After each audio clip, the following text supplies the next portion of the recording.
go.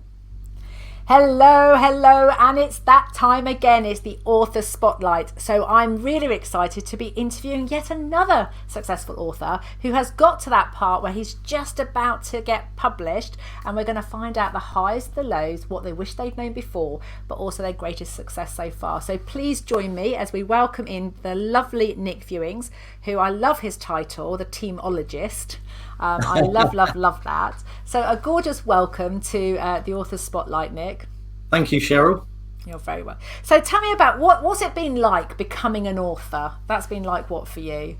Yeah, quite exciting. And also it's filled the days throughout lockdown.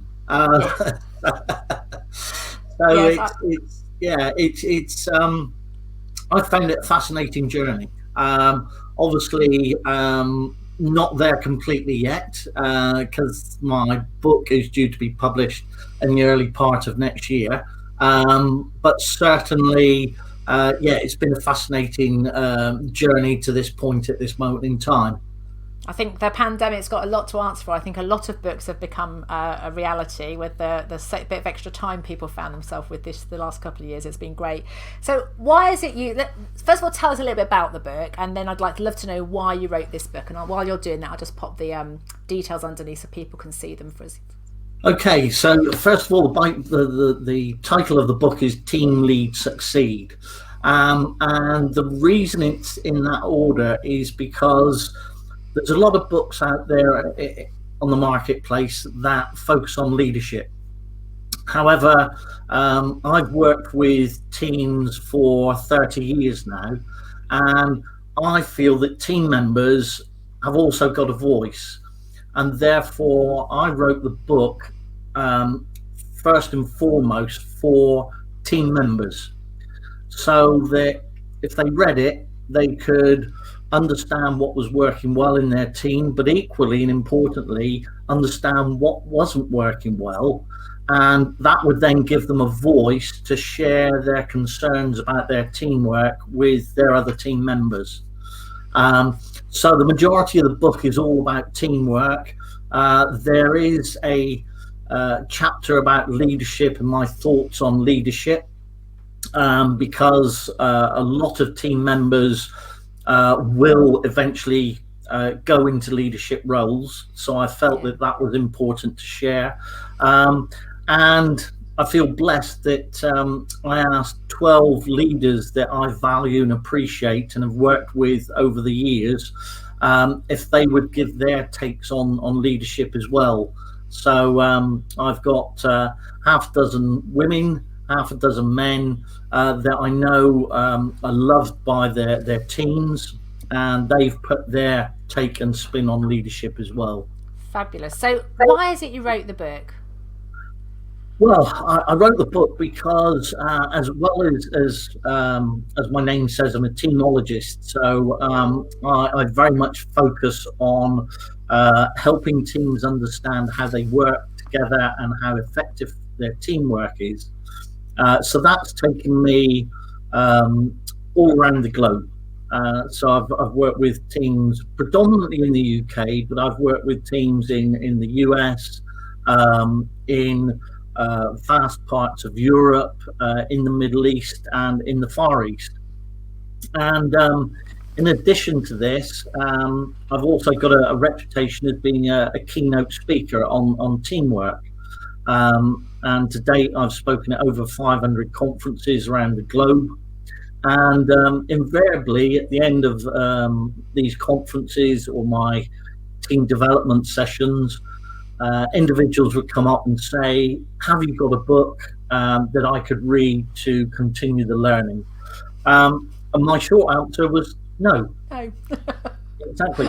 The reason being, I was so busy, lots of traveling, and I just didn't find I had the time to dedicate to writing a book. And then lo and behold, March 2020, we had that wonderful announcement by Boris Johnson that we're going to go into lockdown in the UK, and I thought, here's my opportunity. So that's where I And, started investigating. Yeah, about writing the book. and so when it's been exciting and it's been great that we've had a pandemic that's given you time to get it written, what's been the most important thing that you've learnt on this journey as an author? The most important thing I've learned is actually the structure behind the book. I've got lots of stories from, as I said, 30 years of working with teams. Lots of obviously knowledge and experience because of that. However, it's making sure that you take your reader on a journey, that they're not going to get bored after they've read chapter one, and that there's some real value and takeaways in your book that they can practically apply in their work circumstances. Yeah.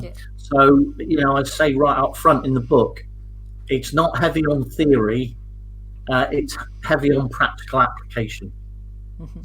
Because throughout my years, when I've learned things, it's the learning that's been practical that I've been able to apply, that's always stuck with me. Yeah. So what do you wish you'd known before you began? How much hard work it was. It's all very well and good having these thoughts and ideas in your head, but then actually starting to write them down. And I found that partway through the book, you get to the point of thinking, have I written that before? So it was that I found very, very difficult.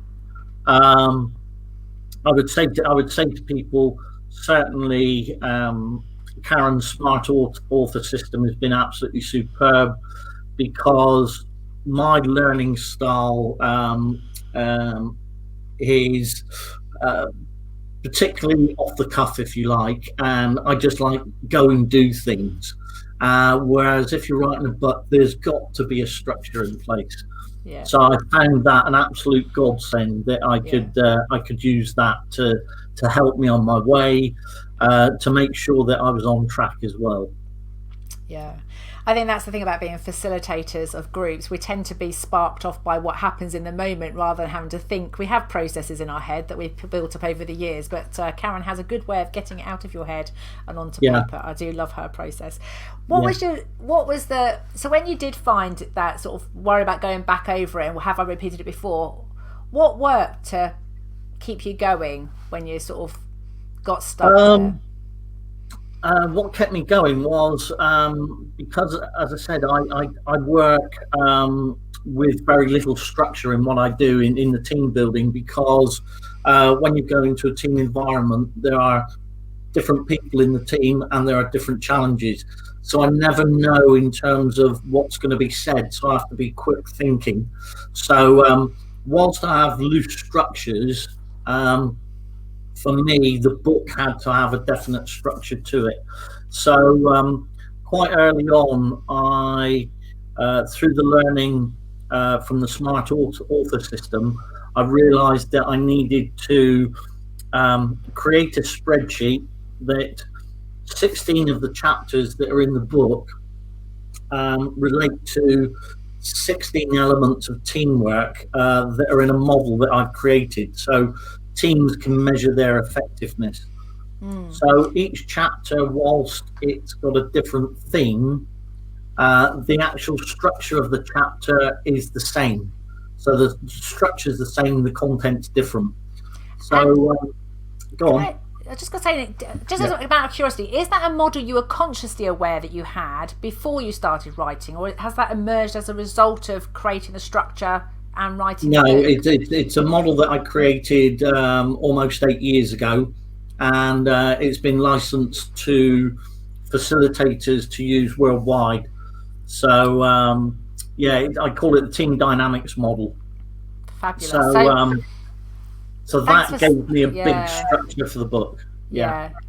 So some authors, when they start, I think if they're working quite intuitive, they don't realise they have a model and they have a process, and so the writing can be a really great way of actually making that more solid and more visible and more tangible. Sure. So it's great. what was your lowest point as an author, if it wasn't already what you just described? Yeah, I know when it was. The lowest point was 6 months yesterday, when my Greek rescue dog that I'd had for 10 years sadly and tragically passed away. And he was called Zippo, and we rescued him from Greece. And he used to like lots of walks. He never used to go out into the garden to do his business. So quite often I'd be walking 2-3 times a day, and he gave me my creative space. So when I was out walking, I'd get ideas coming to my head. I'd quickly jot them down in my phone, and then when I got back, I would create that and put that into the structure of the book. So 6 months ago, for a period of 2 months, I didn't write anything. So I was quite close to finishing the book, but it just wouldn't happen. But fortunately, my wife and I have rescued another Greek rescue, a lovely little lady called Lucy from Crete, who was thrown out of a car and abandoned. And all of a sudden, as soon as we got her, the ideas started to come back. Yeah. So in actual fact, there's an interesting story. The book is actually dedicated to Zippo. But there's a little bit of fun in there as well, because I did some polls on LinkedIn as to what people enjoyed in business books, and a recent survey, 95% of people actually said they wanted humor in business books. So not the one-line gags, but something that put a smile on their face. So the book is dedicated to Zippo for all his walks and the creative ideas that he gave me, apart from when I had to concentrate on picking up his poop. So, there's a balance. There's a metaphor there, I'm sure. It's a really good thing, though. If anybody else is watching this on replay, is that I think we forget when we're in this process of writing what resources really work for us until we suddenly lose them. And yet, obviously, a bereavement, a loss of a family member, as in a pet, will have that impact. But lots of things happen, don't they, that create small changes, and we don't realise just how critical they are to the process. They play their vital part in that system. So so thank you to Zippo for keeping you going for the first 6 months, and I'm glad you have another one to keep you going, so I'm sure you have more than one book, although I shouldn't sow that seed in your mind.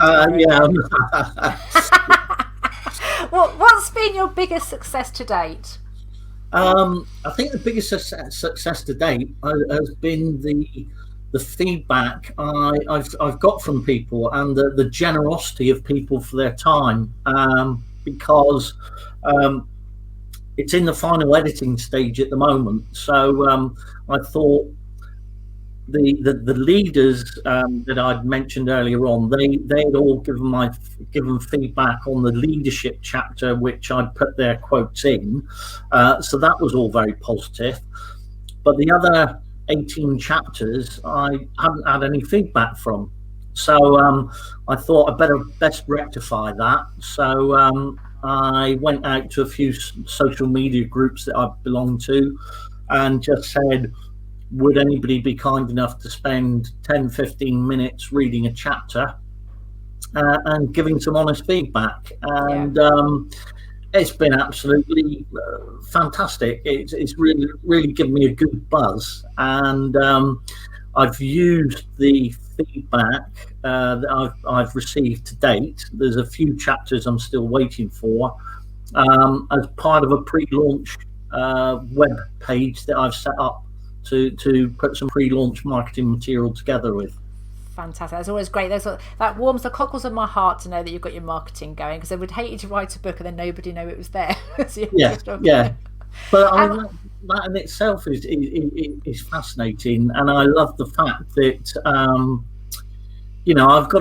I've developed like a virtual team in effect, because there's obviously been Karen with her Smart Author system, who then introduced me to Sam Pierce, who's doing the internal design, and found a wonderful designer to design the front and back cover as part of a competition.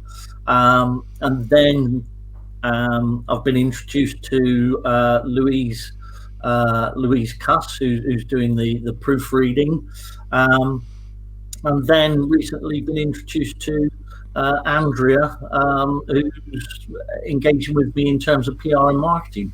So I just find it fascinating that it's not just you by yourself. There's many other people involved in that journey and in that process. So I've loved it, and I've learned so much. I'm one of these people that, the day you stop learning is the day that you die. And I've just loved everything that I've learned so far. It's been a pleasure having you. And just one question though, is that having that feedback and that positive feedback, and realising that people are quite generous with their time and they're happy to help you with your book, what's been the impact on you and your business? It's for me personally, it's been really positive. I mean, in terms of the business, it hasn't made an impact to date, because obviously the book's still got to be published.